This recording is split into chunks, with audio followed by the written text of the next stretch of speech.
Hello, in this video I will show you how to install Firefox browser on TCL 605.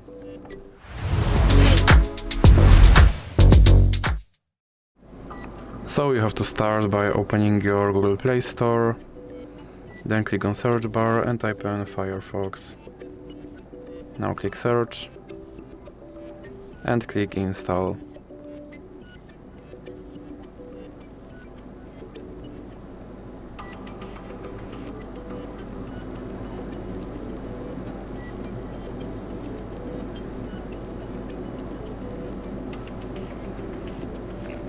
Now you can click open, then click continue, and here you can choose your default browser, or you can click cancel, and now you can add Firefox widget, or you can click not now.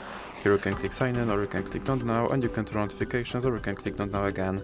Now you can choose your theme, or you can just click save and continue, and you can pick your suitable placement, or you can click save and continue again. And as you can see, my Firefox browser is now installed and is ready to use, so that's it for this video. If you liked it, please remember to leave like and subscribe.